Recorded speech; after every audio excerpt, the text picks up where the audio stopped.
کسی دریا کے کنارے ایک مچھیروں کی بستی تھی جو دن بھر مچھلیوں کا شکار کرتے اور دور دراز سے تاجر آ کر ان سے مچھلیاں فروخت کرنے کے لیے لے جاتے۔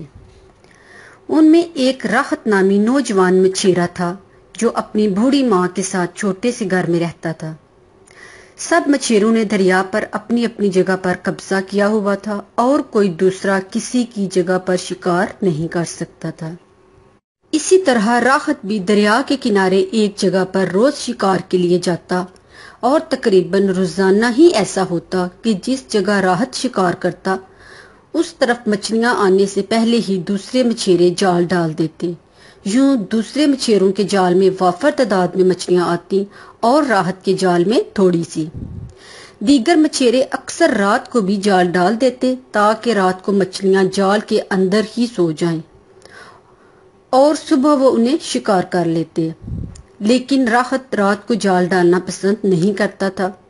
وہ ایک غریب لیکن صابر اور شاکر مچھیرا تھا۔ وہ کبھی بے ایمانی یا لالچ کا نہیں سوچتا تھا۔ دن بھر میں جتنی مچھلیاں وہ شکار کرتا انہیں فروخت کر کے اسے بمشکل اتنی رقم ہی ملتی کہ وہ اپنی بوڑھی ماں کے لیے دوا اور خوراک لے سکتا۔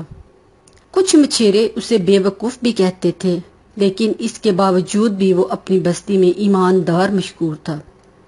وہ شکار سے واپس آ کر کھانا تیار کرتا، پہلے اپنی بوڑھی ماں کو کھانا کھلاتا پھر خود کھاتا۔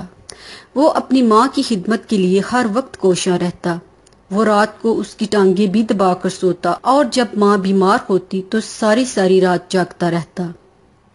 وہ خود ماں کو کھانا کھلاتا۔ اس کی ماں اپنے بیٹے کے مالی حالات دیکھ کر بہت دکھی ہوتی تھی اور وہ اسے ہر روز یہ دعا دیتی تھی کہ اللہ تیری تنگ دستی دور کرے، تیری روزی میں برکت دے اور تجھے راتوں رات امیر کرے۔ وہ یہ دعا سن کر ہنس پڑتا اور کہتا، میں پہلے ہی خود کو بہت امیر اور دولت مند سمجھتا ہوں جو روز اپنی ماں کو اپنے ہاتھوں سے کھانا کھلاتا ہوں اور اپنی ماں کی خدمت کرتا ہوں۔ وہ ہمیشہ ماں کے سو جانے کے بعد خود سوتا تھا۔ ایک دن وہ ایک مچھلی اپنے گھر لے کر آیا۔ اسے پکانے کے لیے جب صاف کرنے لگا تو اسے مچھلی کے اندر کوئی چمکدار چیز نظر آئی۔ اس نے نکال کر دیکھا تو وہ ایک قیمتی ہیرا تھا۔ اس نے فی الحال وہ ہیرا ایک ڈولی پر رکھ دیا اور خود مچھلی پکانے لگ گیا۔ رات کو اس نے ہیرے کے بارے میں سوچا کہ وہ مچھلی کے پیٹ میں کس طرح گیا۔ یقیناً کسی کا دریا میں گر گیا ہوگا اور مچھلی نے نگل لیا۔ اس نے ہیرے کو اس کے مالک تک پہنچانے کی نیت کی۔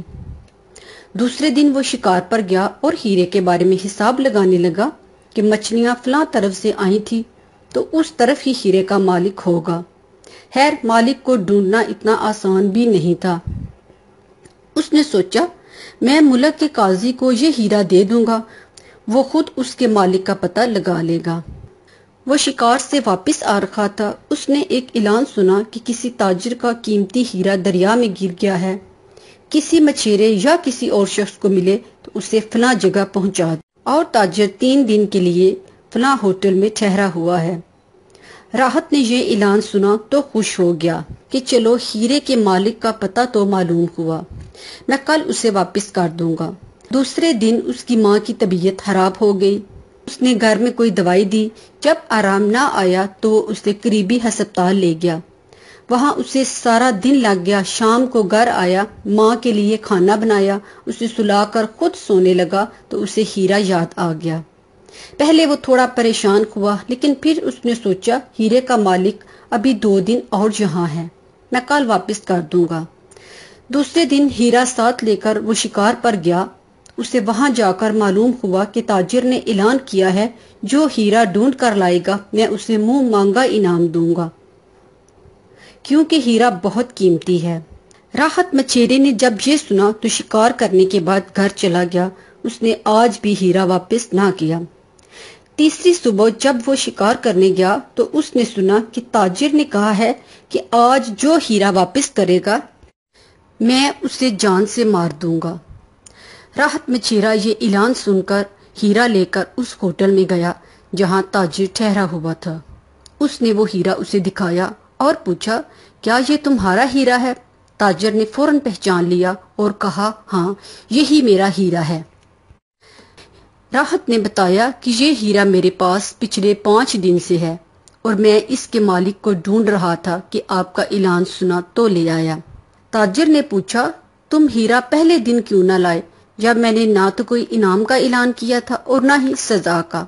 راحت نے کہا، اس دن میری ماں بیمار ہو گئی تھی اور میں سارا دن ہسپتال رہا تھا، اور دوسرے دن جب سنا کہ ہیرا لانے والے کو منہ مانگا انعام ملے گا تو میں جان بوجھ کر ہیرا نہیں لایا تھا کہ آپ مجھے لالچی سمجھیں گے، جبکہ مجھے کوئی لالچ نہیں۔ تاجر نے کہا، لیکن آج کے اعلان میں تو یہ تھا کہ جو ہیرا لائے گا اسے جان سے مار دیا جائے گا، تو پھر تم آج کیوں لائے ہو، جبکہ میں تو جانتا ہی نہیں تھا کہ ہیرا تمہارے پاس ہے؟ مچھیرے نے کہا، پہلی بات تو یہ ہے کہ جب میرا کوئی قصور ہی نہیں تو آپ مجھے جان سے کیوں ماریں گے؟ دوسری بات، اگر آپ کے ہاتھوں میرا مرنا تقدیر میں لکھا ہے تو اسے کوئی نہیں روک سکتا۔ آج آپ کے قیام کا یہاں آخری دن تھا، سو میں نے سوچا آج آپ کو یہ ہیرا دے دوں۔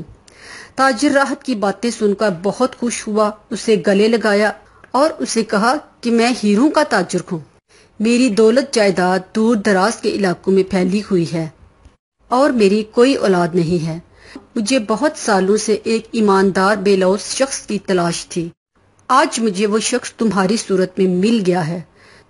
تم واقعہ ہی ایک بے غرض بے لوث شخص کو جو ایمانداری سے اپنا فرض نبھانے کے لیے اپنی جان کی پرواہ کیے بغیر آ گئے، تو میں آج سے اپنی کل جائیداد کا تیسرا حصہ تمہارے نام کرتا ہوں۔ یہ سن کر راحت مچھیرے نے تاجر کا بہت شکریہ ادا کیا اور اسے اپنی ماں کی وہ دعا یاد آ گئی جو وہ روز مانگتی تھی کہ خدا تمہاری تنگ دستی دور کرے اور تمہیں راتوں رات امیر کرے۔ اس نے گھر جا کر ماں کو ساری بات سنائی۔ اس کی ماں نے تاجر کو بہت دعائیں دی اور اپنے بیٹے سے کہا، بیٹا، حالات کیسے بھی ہوں لیکن ایمانداری کو ہاتھ سے نہ چھوڑنا، کسی چیز کا لالچ نہ کرنا۔ کچھ دنوں کے بعد مچھیرے نے ایک اچھا سا گھر خریدا اور دوسرے مچھیروں سے مچھلیاں لے کر بڑی مارکیٹ تک پہنچانے کا بزنس شروع کیا اور یوں وہ ہنسی خوشی رہنے لگے۔ بچوں، اگر آپ کو یہ کہانی پسند آئی ہے تو پلیز میرا چینل ضرور سبسکرائب کریں۔ شکریہ۔